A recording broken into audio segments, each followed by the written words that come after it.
வணக்கம் நண்பர்களே, இன்னைக்கு நம்ம பார்க்க போகிறது TET 2017 paper 2 social science first part இன்னைக்கு பார்க்க போகிறோம். அதுக்கு முன்னாடி நம்ம புத்தபிரான் சொன்ன ஒரு கருத்தை நம்ம மைண்ட் பண்ணிக்குவோம். தலைமுறையாக பின்பற்றி வரப்படும் பழக்கம் என்பதற்காகவோ நமது முன்னோர்கள் சொல்லி வைத்து விட்டார்கள் என்பதற்காகவோ எந்த ஒரு கருத்தையும் நாம் சிந்தித்து தெளிவு பெறாமல் ஏற்றுக்கொள்ளக்கூடாது. இதை நம்ம எப்பயுமே மைண்ட் பண்ணிக்கணும். இன்றைக்கி நம்ம பார்க்க போகிற ஃபர்ஸ்ட் லெசன் பார்த்தீங்கன்னா குடிமையில்ல ஃபர்ஸ்ட் குடும்பமும் சமுதாயமும். இதை பார்த்தீங்கன்னா ஜென்ரலாகவே நம்ம இதெல்லாம் கேள்விப்பட்டிருப்போம். குடும்பம் அப்படின்னு பார்த்தீங்கன்னா ஒரு குடும்பம்னா என்ன, அத்தை மாமா அப்பா அம்மா சித்தி சித்தப்பா அப்படின்னு சொல்லி ஒரு குழுவாக இருப்பாங்க. 7 9 and 11 சொல்லிட்டு மெம்பர்ஸ் கொஞ்சம் டிஃப்ரெண்ட்டாக இருப்பாங்க. ஒவ்வொரு குடும்பத்துக்கும் சேஞ்ச் ஆஃப் இருக்கும். இந்த மாதிரி அப்பா அம்மா பிள்ளைங்க சித்தி சித்தப்பா அப்படின்னு எல்லாம் சேர்ந்து இருக்கிறதுக்கு பேர் தான் குடும்பம் அப்படின்னு சொல்கிறாங்க. செகண்ட் பார்த்தீங்கன்னா சமுதாயம். சமுதாயம்னு பார்த்தீங்கன்னா என்னென்னு சொல்லலாம்னு தெரியுமா? இப்போ உதாரணத்துக்கு சொல்லப்போனால் நம்ம சமுதாயம் எப்படி இருக்குன்னு பார்த்தீங்கன்னா நம்ம பல வகையான கலாச்சாரத்தெல்லாம் கலந்து இருக்கிறோம். சொல்லப்போனால் இந்து முஸ்லீம் கிறிஸ்டின் நிறையா இருக்குது. அவங்கவுங்களுக்கு ஒவ்வொரு இதெல்லாம் இருக்குது. இவங்கெல்லாம் சேர்ந்து தான் நம்ம இருக்கிறோம். இப்படி சேர்ந்து எல்லாமே இருக்கும் பார்த்தீங்களா, இதுக்கு பேர் தான் ஒரு சமுதாயம்னு சொல்கிறாங்க. நெக்ஸ்ட்டு பார்த்தீங்கன்னா தேர்டு சமூகம். சமூகம்னு பார்த்தீங்கன்னா நம்ம சுற்றி இருக்கிற சூழல் தான். நம்மளுடைய கிளைமேட் கூட எடுத்துக்கலாம். கலாச்சாரம் மட்டும் இல்லாமல் நம்ம சுற்றி இருக்கிற அமைப்புகளும் எடுத்துக்கோங்க. உதாரணத்துக்கு ஹெல்பிங் மைண்ட் பண்ணுறது, அதில் நல்லது தீமை எல்லாமே கலந்து இருக்கும் ஒரு சமூகம்னா. அதில் சமூகத்தில் நல்ல ஒரு சூழ்நிலை வரும்போது நல்லவர்களாகவே திகழலாம். தீயமான பழக்கங்கள் தீயமான எண்ணங்கள் வரும்போது அவங்க தவறான வழிக்கும் போகிறாங்க. ஸோ நம்ம சமூகம் எப்படி இருக்கோ அதை சார்ந்து நம்ம மக்களுடைய நெறிமுறை வழிபாடு எல்லாமே இருக்கும்.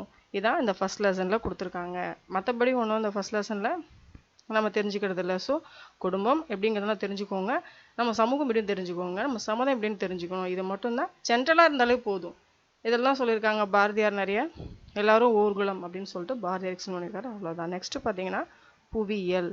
புவியியலில் ஃபர்ஸ்ட் லெசன் பூமியும் சூரிய குடும்பமும். நம்ம இருக்கிறோம் பார்த்தீங்களா, இப்போது நம்ம எந்த இடத்துல இருக்கோம், நம்ம இருக்கிறோம் ஒரு இடத்துல. இதே மாதிரி அண்ட வெளியில் பார்த்தீங்கன்னா பால் மாதிரி ரவுண்டாக சுற்றுதுன்னு சொல்கிறாங்க. அதான் பூமின்னு நீங்கள் கேள்விப்பட்டிருப்பீங்க. இப்போன்னு இல்லை, சின்ன வயசுலேருந்தே சொல்லிட்டு தான் வராங்க. பூமினா உருண்டையாக இருக்கும், பால் மாதிரி இருக்கும் அப்படின்னு சொல்லுவாங்க. இந்த பூமிக்கு மேலே பார்த்தீங்கன்னா நைட்டு வானத்தில் ரவுண்டாக ஒயிட்டாக இருக்கும். அதான் நிலா அப்படின்னு சொல்லுவாங்க. அந்த நிலாவுக்கு இன்னொரு பேர் தான் சந்திரன்னு சொல்லுவாங்க. இதை நம்ம யூஸ்வலாக பார்த்தீங்கன்னா ஒரு 30 டேஸ்க்கு ஒன்ஸ் நம்ம பிரைட்டாக ஃபுல்லாக இருக்கிறத பார்க்குறோம். அதுக்கப்புறம் பார்த்தீங்கன்னா கோள்கள்னு சொல்லுவாங்க. கோள்கள்லாம் என்னது, அது இது என்ன வித்தியாசமாக இருக்குது அப்படின்னு யோசிக்க வேண்டிய அவசியம் இல்லை. நம்ம நைட்டு ஸ்டார் பார்க்குறோம் இல்லையா வானத்தில். ஸ்டார் பார்த்தீங்கன்னா கொஞ்சம் கலர் வேறு வேறு மாதிரி ஷேடோ தெரிஞ்சுக்கிட்டே இருக்கும். நல்லா உத்து பாருங்களேன் உங்களுக்கே தெரியும். அதே சில ஸ்டார்லாம் பார்த்தீங்கன்னா கலரே மாறாது, அப்படியே பிரைட்டாக ஒயிட்டாகவே தெரியும் பார்க்குறதுக்கு. அதுக்கு பேர் தான் கோள்கள்னு சொல்லுவாங்க. நெக்ஸ்ட் தேர்ட் பார்த்தீங்கன்னா சூரிய குடும்பம். சூரிய குடும்பம் எடுத்துக்கிட்டிங்கன்னா சூரியன் தான் அதில் தலைமை. சூரியன் தான் எல்லாத்துக்கும் மூல காரணம்னு சொல்லுவாங்க. ஃபஸ்ட்டு சூரியன், அதை சுற்றி பார்த்தீங்கன்னா 8 கோள்கள் அப்படியே நீள்வட்ட பாதையில் சரௌண்டிங்கில் ரவுண்ட் வந்துகிட்டே இருக்கும். நெக்ஸ்ட்டு பார்த்தீங்கன்னா குள்ளக்கோள்கள். குள்ளக்கோள்கள்லாம் பார்த்தீங்கன்னா வச்சுக்கோங்களேன், நம்ம பூமியை விட, அதாவது நிலா நம்மளை சொல்கிறோம் இல்லையா, வானத்தில் சந்திரன் இருக்குன்னு சொல்கிறோம் இல்லையா, அந்த நிலா இருக்கு இல்லையா, அதை விட சின்னதாக இருக்கும் சைஸ். அந்த மாதிரி சின்னதாக இருக்கிறதெல்லாம் குள்ளக்கோள்கள்னு சொல்லுவாங்க. அதுக்கு அடுத்தது பார்த்தீங்கன்னா இந்த குள்ளக்கோள்கள்ல இருந்தும் துகள் துகளாக பிரிஞ்சு போயிருக்கும் இல்லையா, அதுங்களுக்கு பேர் தான் குறுங்கோள்கள்னு சொல்லுவாங்க. இதை பார்த்தீங்கன்னா அந்த மாதிரி குறுங்கோள்கள்லாம் நம்ம சொல்கிறோம் இல்லையா, அதெல்லாம் பார்த்தீங்கன்னா நம்மளுடைய அறிவியல் ஆராய்ச்சி வேணு ஷெபாப்னு சொல்லுவாங்க. நெக்ஸ்ட் பார்த்தீங்கன்னா ராமானுஜர். இந்த மாதிரி நம்மளுடைய சயின்டிஸ்ட் நேம்லாம் கூட அதை வச்சுருக்காங்க. நெக்ஸ்ட் பார்த்தீங்கன்னா இப்போ சந்திரனை பற்றி நம்ம பார்க்க போகிறோம். சந்திரனுடைய தோற்றம் எப்படி இருக்கும் அப்படின்னு சொல்லிட்டு நம்ம இங்கேருந்து பார்க்கும்போது எப்படி தெரியுது, பார்க்குறதுக்கு வெள்ளையாக ஒரு தட்டு மாதிரி வானத்தில் வச்சுருக்கோம். அது மட்டும்தான் நம்ம கண்ணுக்கு தெரியும். ஆனால் ஆக்சுவலாக பார்த்தீங்கன்னா சந்திரன் எப்படி இருக்குது அப்படின்னு பார்த்தீங்கன்னா அதுக்கு ரவுண்ட் ஷேப்பில் உள்ளே பார்த்தீங்கன்னா கிண்ண குழிகள்லாம் அமைஞ்சிருக்கும். நல்லா கொஞ்சம் உத்து பார்த்தோம்னா இங்கேருந்து நம்ம கண்ணுக்கு சில இடத்துல கருப்பு கருப்பாலாம் தெரியும் பாருங்கள், சில இடத்துல நல்லா பிரைட்டாக தெரியும். அது என்னன்னா அந்த நிலாவில் இருக்கிற கிண்ண குழிகள்னு சொல்லுவாங்க. அந்த அமைப்பை தான் நம்மளுக்கு அப்படி தெரியுது. நெக்ஸ்ட்டு பார்த்தீங்கன்னா நிலாவுக்கு சில பேர்கள்லாம் இருக்குது. என்னென்னா நிலாவை நிலவுன்னு சொல்லுவாங்க, மதின்னு சொல்லுவாங்க, திங்கள்னு சொல்லுவாங்க. இதெல்லாம் நம்ம தெரிஞ்சுக்க வேண்டிய பெயர்கள். அது மட்டும் இல்லாமல் நம்ம பூமியுடைய துணைக்கோள்னு சொல்லுவாங்க. துணைக்கோள்னு வச்சுக்கோங்களேன், நம்ம பூமியை சுற்றி வரும். நம்ம சூரியனை சுற்றி வருவோம், ஆனால் பூமியை நம்ம சந்திரன் சுற்றி வருவோம். இதான் துணைக்கோள்னு சொல்கிறது. இதை பார்த்தீங்கன்னா பூமிக்கு அருகில் இருக்கிறதுனால தான் இது வந்து சராசரியாக பார்த்தீங்கன்னா 3,74,401 கிலோமீட்டர் தொலைவில் பூமியை சுற்றி வருது. அதுக்கடுத்தது பார்த்தீங்கன்னா ஏறத்தாழ வந்து சந்திரன் வந்து பூமியை ஒரு சுற்றும் இல்லையா, ஒரு சுற்றுறதுக்கு பார்த்தீங்கன்னா 27.3 நாட்கள் நமக்கு எடுத்துக்கொள்ளும். அது மட்டும் இல்லாமல் லூனா 3 அப்படிங்கிற செயற்கைக்கோள் தான் 1959 முதல்ல புகைப்படம் எடுத்துகிட்டு வந்தது. இந்த விஷயம் நம்மளுக்கு தெரிஞ்சிருக்கணும். நெக்ஸ்ட் பார்த்தீங்கன்னா இதில் கிண்ணக்குழிகள் இருக்கு இல்லையா, அந்த கிண்ணக்குழிகள் பார்த்தீங்கன்னா அதில் வந்து நிறைய விண்கற்கள்லாம் மோதி நல்லா வெடிச்சு அப்படியே செதவு பள்ளம் மேடுலாம் அதிகமாக இருக்க மாதிரி சொல்கிறாங்க. எக்ஸாம்பிள் சொல்ல போனால் எவரெஸ்ட் இருக்கு இல்லையா, இமயமலை பக்கத்தில் சொல்கிறோம் இல்லையா, அந்த எவரெஸ்ட் சிகரத்தையே அப்படியே ஒரு பள்ளத்தில் போடுற அளவுக்கு அவ்வளோ பெரிய அகலமான பள்ளங்கள் கூட அங்கே இருக்குது.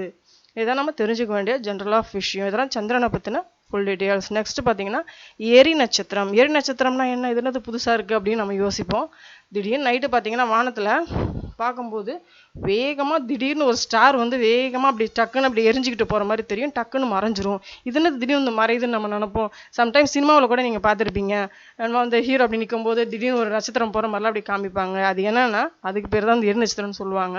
அது வந்து வான்வெளியில் இருக்கிற தூசுகள்லாம் ஒன்றா சேர்ந்து நம்மளுடைய வளிமண்டலத்தை உரசும் போது என்ன ஆகும்னா நெருப்பாக நம்ம கண்ணுக்கு வந்து தெரியும். அந்த காட்சிகள் தான் நினைக்கிறோம் எரி நட்சத்திரம் அப்படின்னு சொல்கிறோம், வேற ஒன்றும் கிடையாது. அதே பார்த்தீங்கன்னா வால் நட்சத்திரம்ன்றது அதோட சைஸ் இன்க்ரீஸ் ஆகாக இருக்கும். அது எப்படி இருக்கும்னா சூரியனை நோக்கி போய்கிட்டு இருக்கும்.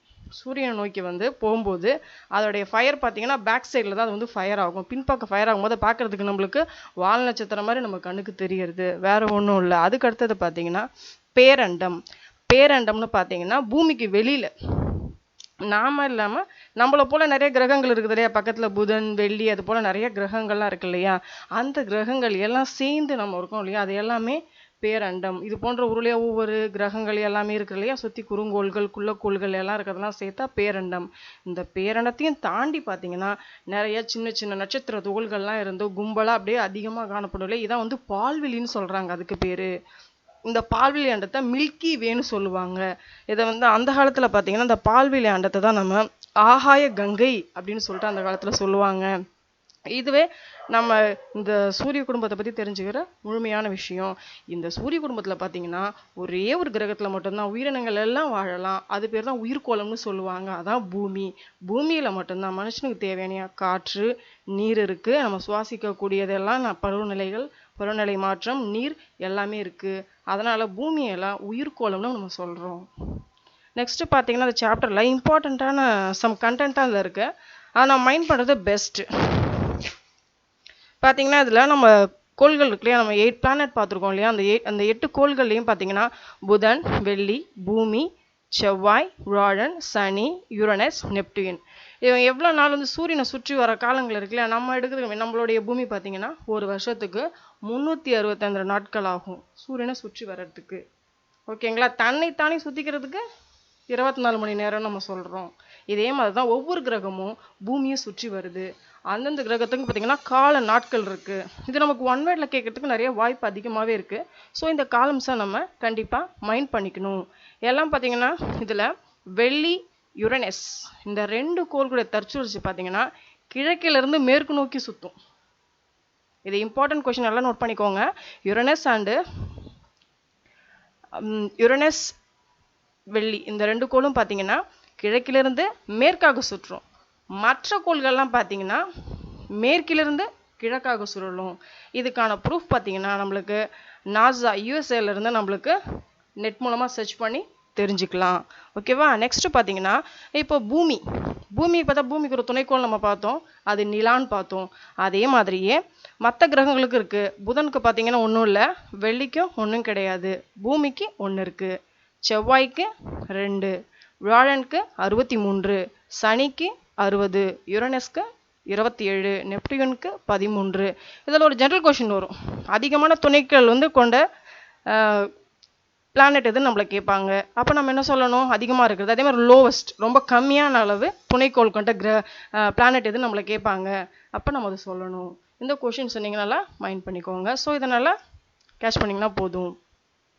நெக்ஸ்ட்டு வரலாறுல ஃபர்ஸ்ட் லெசன் வரலாற்றுக்கு முற்பட்ட காலம். அது என்ன வரலாற்றுக்கு முற்பட்ட காலம், வரலாற்றுக்கு முற்பட்ட காலம் எப்படின்னா, ஒரு காலத்துல மனுஷன் வந்து காட்டுல வந்து ஒரு காட்டுவாசி மாதிரி. இன்னைக்கு பார்க்குறோம் இல்லையா, காடுகள் விலங்குகள்லாம் வசிக்குது இல்லையா, அது பாட்டுக்கு போகும், மரத்துல ஏறும், விளையாடும், ஏதோ கிடைக்கிறத சாப்பிடும். இல்லை சிங்கம் புலியாக இருந்தால் அதை அடித்து சாப்பிட்டுட்டு சாப்பிட்டு முடிச்சோம் திருப்தின்னு போயிடும். அதே மாதிரி தான் ஒரு காலத்தில் மனுஷனும் விலங்குலாம் என்ன பண்ணாங்கன்னா காட்டில் நடமாடி திரிஞ்சுக்கிட்டு இருந்தாங்க. அவங்களுக்கு நாகரிகம்னு என்னன்னு தெரியாது, நம்ம எப்படி வாழணும்னு தெரியாது.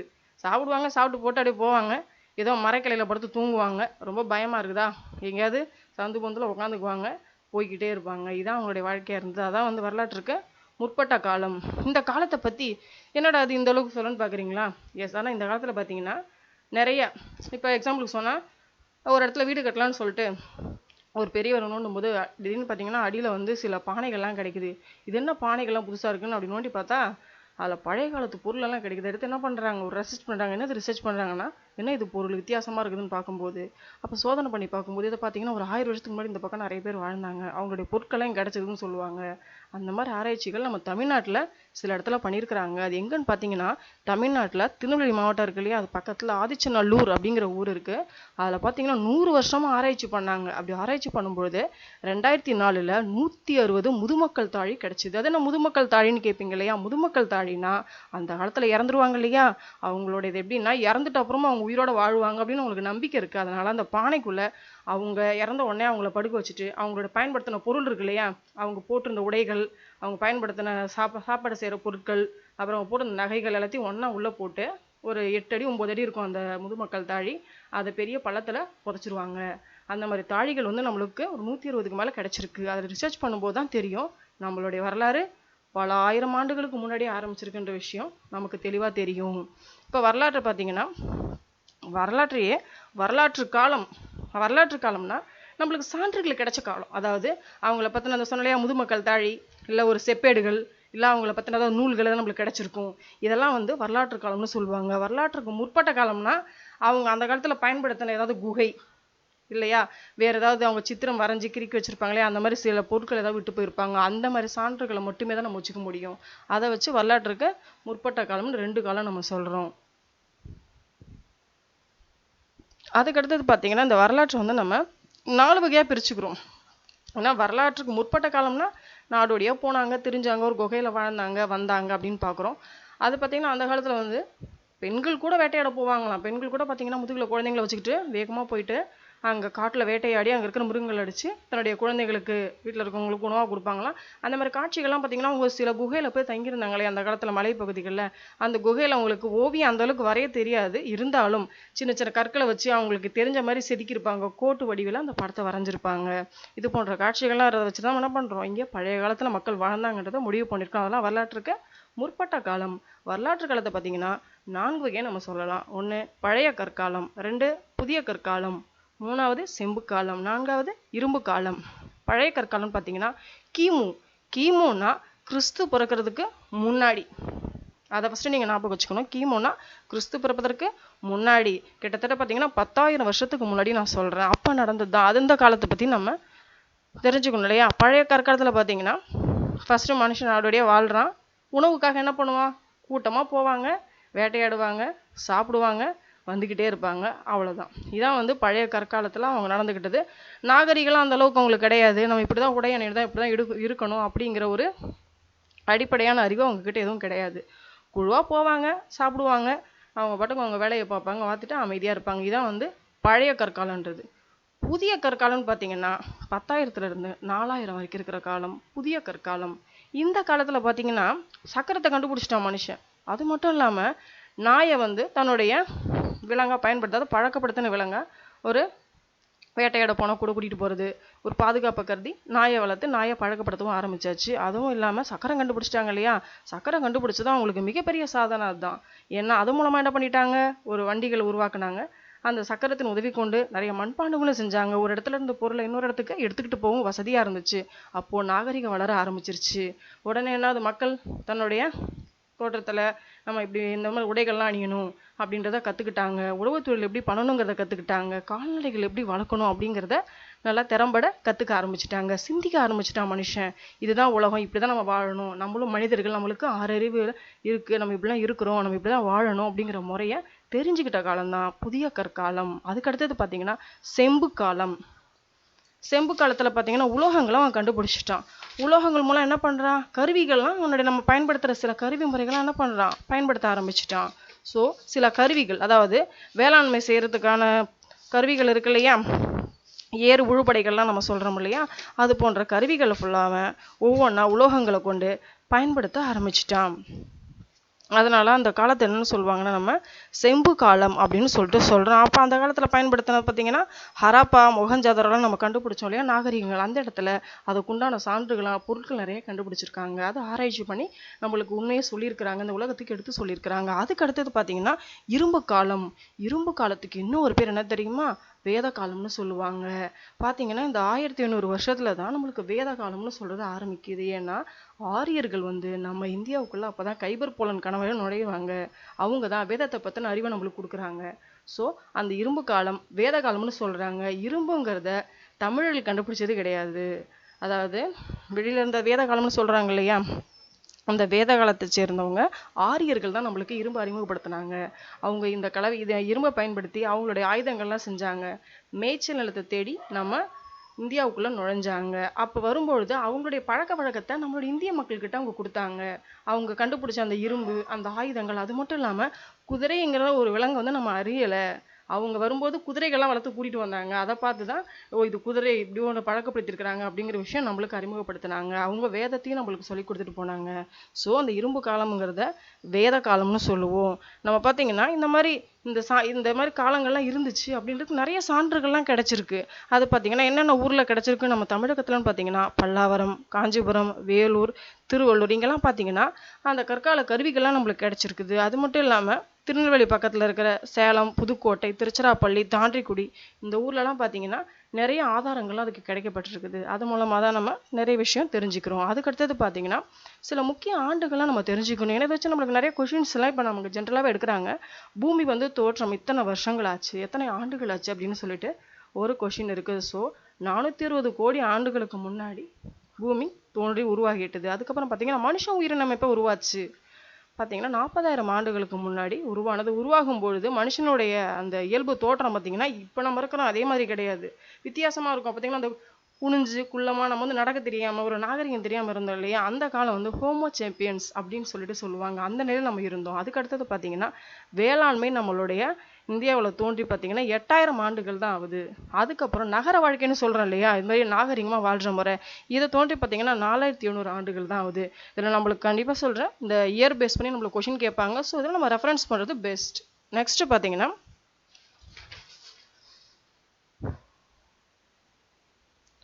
கிமு கிபி. இந்த விஷயம் நிறைய பேருக்கு ஒரு கன்ஃபியூஸ்டில் இருக்கு. ஏன்னு பார்த்தீங்கன்னா போன வருஷம் டெட்டு கேட்டிருந்தாங்களே, லாஸ்ட் டெட் நமக்கு 2 இயர்ஸ் முன்னாடி வந்துச்சு இல்லையா, அதில் அதே மாதிரி தான் நம்மளுடைய ஹர்ஷருடைய காலத்தை கேட்டிருந்தாங்க கிமு கிபி. நிறைய பேர் பார்த்தீங்கன்னா கிமு கிபி பேசிட்டு தெரியாமல் ஆன்சர் தப்பு பண்ணிட்டு வந்தாங்க.